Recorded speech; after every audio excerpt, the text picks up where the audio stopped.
Hello, my Diamond in the Rough fam. We meet again. Thank you for watching my channel. Today is just a quick chat on why I began traveling solo and also to provide you with some solo traveler tips that I've experienced that I know will definitely benefit you. But before we go any further, hit that subscribe button and then sit back, relax, and let's chat.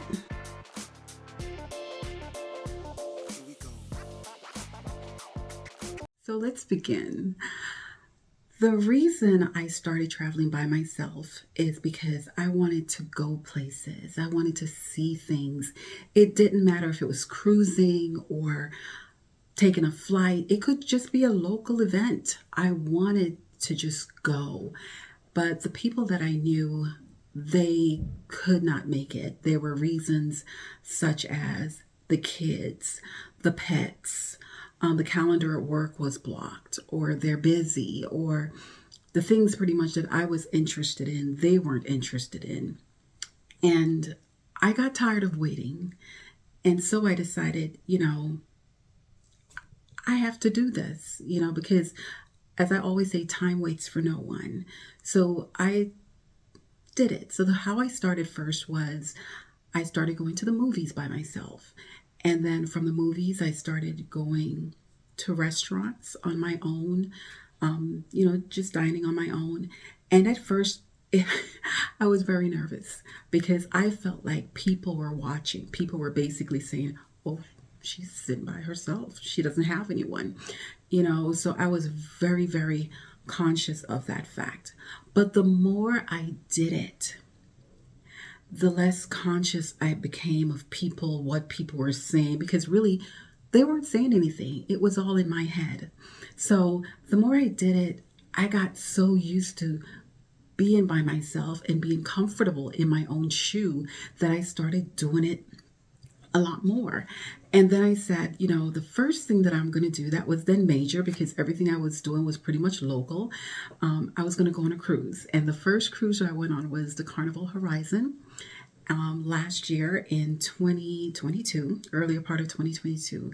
And it was a 6-day cruise. And yes, again, I was nervous because I was venturing out of that internal realm. I was now going international. And yes, I was nervous, but I will tell you that nervousness just went away. It was amazing. I had such an awesome time that I really did not expect that I would. It was amazing. And so I stepped out of my box and I enjoyed it. And that is what I would encourage everyone to do. That's how it begins. Because if you keep waiting for someone to join you, you will never get to where you want to go or see things you want to see or do things that you want to do. So for me, that's how it all began. And I never stopped. I'm just going to keep going. So let's talk about solo traveling being dangerous.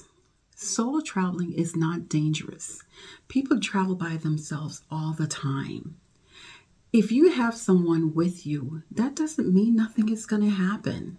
Okay, what I do before I go on my vacation, I research thoroughly where I'm going. I pick the place that I choose for my vacation wisely. Another thing is when I go there, I don't go out at night or travel too much at night if I'm by myself because again, I'm alone. It's just being cautious.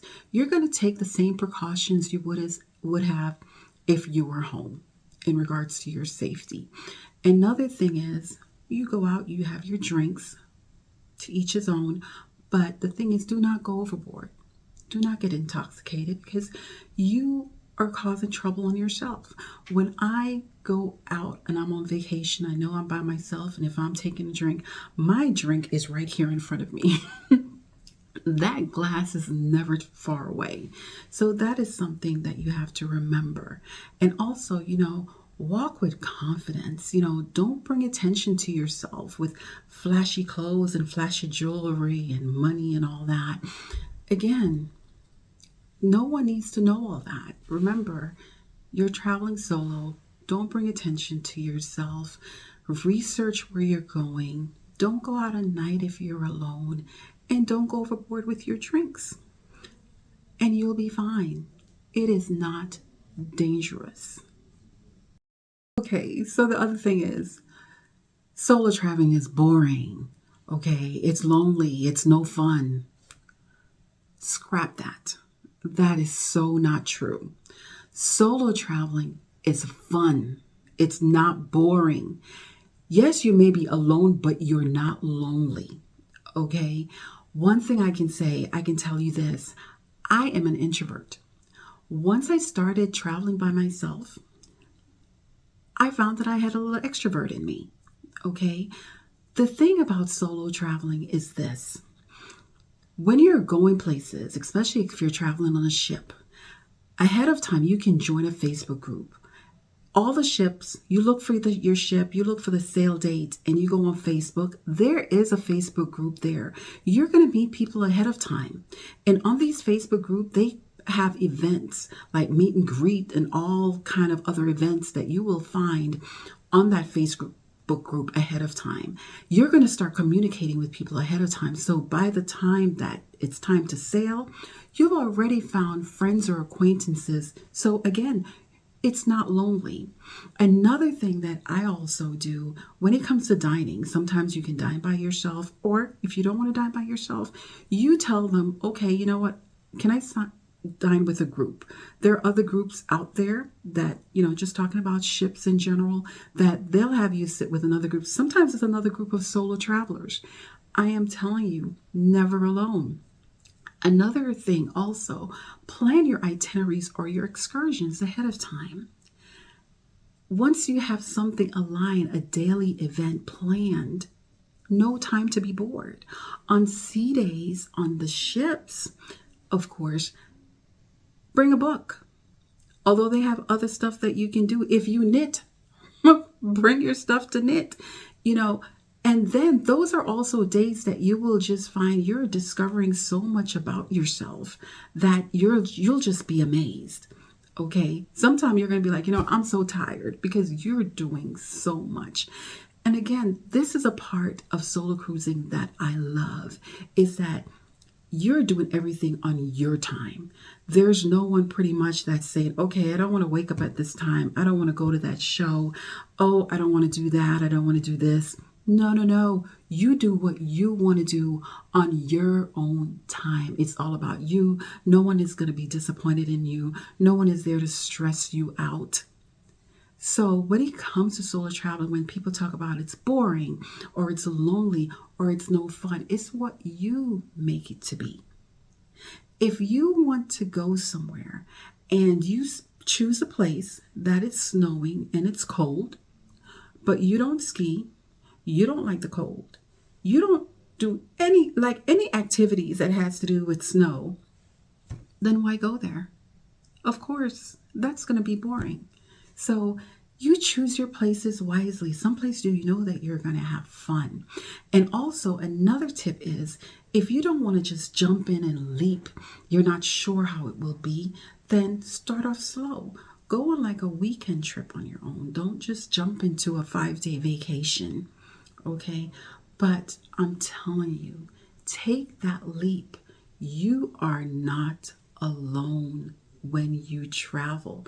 You're going to find that you meet so many people. You're going to find yourself talking to people and you're going to be like, oh, I didn't even know that I could talk that much. So that's just certain things to look at. Don't listen to others. Try it on your own and then you'll see. You're just going to love it. You're going to so love traveling by yourself. And of course, the last thing, solo traveling is awkward. No, it's not. No, it's not. Don't listen to that. Solo traveling is not awkward. There are so many solo travelers out there like myself because they have discovered, like I did, time waits for no one. No one is looking at you. No one is saying, like I thought they were saying, oh, she's by herself. Look at her. No one is doing that. You have to, like I did, step outside your box. because there is so much out there to experience. Don't wait for anyone. Go on out there and do you. Because again, as I said, it's not awkward, it's not lonely, it's not boring, it's not dangerous. It's all what you make it to be. Time waits for no one. Get on out there and do you. Solo traveler, that's the way to go if no one can't be with you. See you again real soon, and thanks for being here for my chat. And again, remember, hit that subscribe button so we can chat again. And then, of course, also you can see my other travel journeys. Bye, my Diamond in the Rough fam. See you soon. Stay safe.